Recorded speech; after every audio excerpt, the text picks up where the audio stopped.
Hello and welcome to another tutorial here on the Houghton Pro panel. This time, the tutorial is about the simulated process here in the screen printing section. Again, if you're watching this video in a language other than Brazilian Portuguese, the features and buttons will be the same.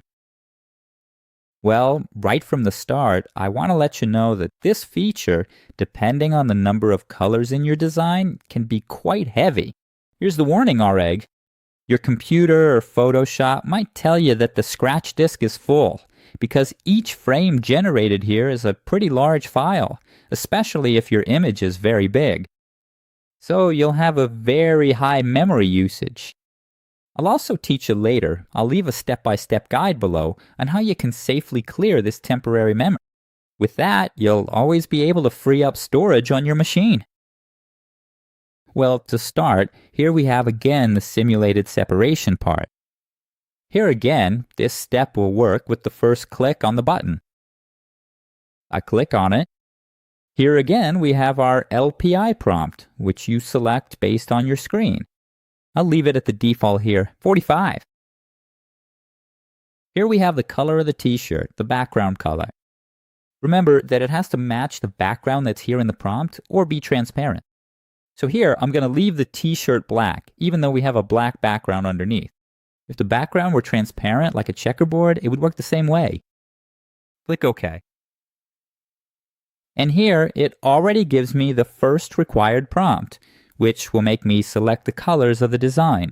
First, I click OK, and it will open the eyedropper tool for me.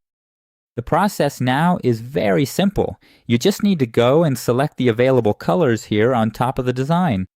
So I'm going to start here with this little curve. It's the first color up here, and I click OK. It asks, look, it says, the color has been added, 1 in total. Do you want to choose more colors? If you click yes, it opens the eyedropper tool again. I suggest you do this with as many colors as possible. If you click no, our app will scan and try to find more colors. So here, I want to select manually. Click yes, then click OK. I select the second color. Just click right on top so it doesn't miss. I click yes again. I select one more color.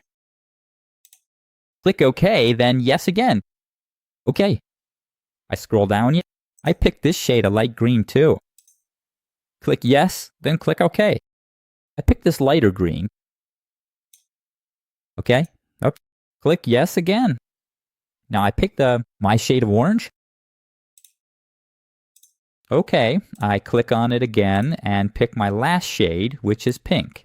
I click OK here, and now I don't want to select any more colors, so I choose no, and the software will scan the design. Notice here that the app didn't find any remaining colors, so now I can just click OK. If it had found more extra colors, here you would select how many extra colors you want it to add to the process. Since it didn't find any here, the total is 0, so I can just click OK. I select a design scale. I'll set it to 25 so it doesn't get too big. Resolution is always 300 dpi. Then I click OK. And now it starts the whole separation process and also adds the marks to the film positives. Remember that here it generates halftones, so all the film positive screens will be at the same angle, so the colors line up perfectly with the background knocked out. Here, it takes longer than with 4-color process because it separates each color individually. So each color becomes its own screen. That's why this process takes more time. In 4-color process, it separates by tones. It does the halftone, and each screen is a specific color: magenta, cyan, yellow, and black. So that's why here in the simulated process, it takes longer, because each color, each shade of color will become a unique screen.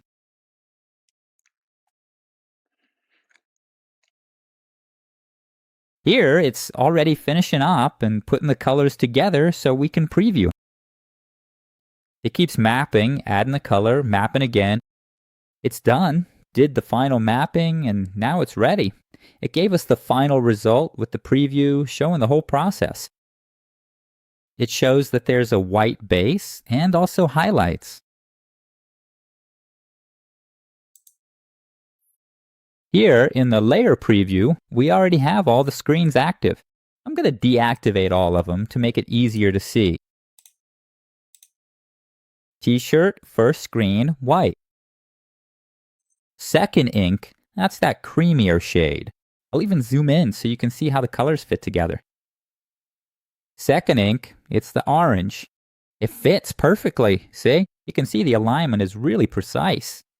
That's why all the screens are at the same angle. Third color, third ink, is green. Fourth ink will be pink. Let me zoom out over here, where the pink will go. For the fifth ink, let's zoom out just a little bit more.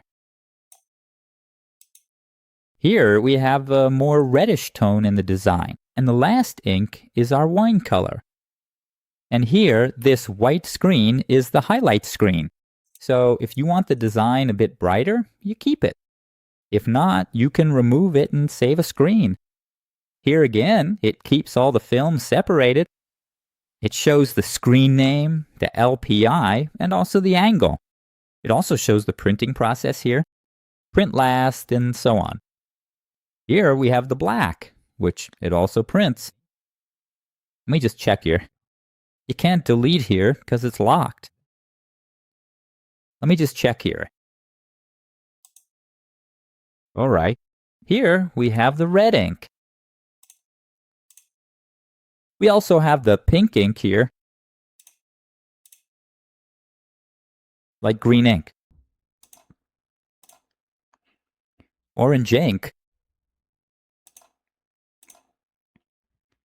Skin toning.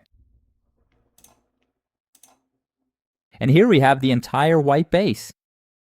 Let me just view this black layer. What color is it? Black is ink 6. Ah, alright, gives a nice highlight. Here it picked up that it's black ink, but it's not black. It identified it because it's very close to the background. But it's actually a wine-colored ink, because the black are black. It uses the background because it's halftone, so any base that's black, it picks it up.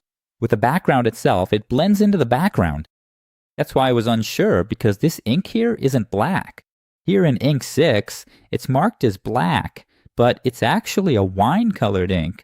So it's just a software identification process, really. But here, as you preview it, you'll see that this one is a wine-colored ink. To export, it's the same process as before. Export the separations. PDF. Select the folder. Export.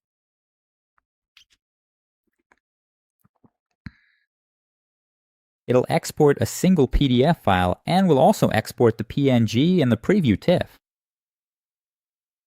All done, exporting. Here we already have the PNG file. Here we already have the TIFF. Look how it turns out. So you don't get lost. You can choose the best ink containers possible. It gives you a really good preview. And here we have our PDF file with all the screens lined up in sequence. The registration marks, all perfect. Aligned so they line up exactly on top of each other. With this, keeping all the colors perfectly aligned on top of each other, so you don't make any mistakes, and it makes things a lot easier when it's time to finish the process. Let me close this here. All done. This is basically the first step in this simulated process. I'll also record with colored fabric so you can see how it works in practice, but it's really straightforward. It's pretty much the same process. And I'll also do a simulation with a drawing that has several colors, so you can see in practice that it works for that too. But then it already gets into the feasibility part. A drawing with a lot of colors isn't always practical to do in screen printing. I already think this one has quite a lot. Usually it's just 3 or 4 colors, depending on the project. But if you want, here's the simulated process done perfectly.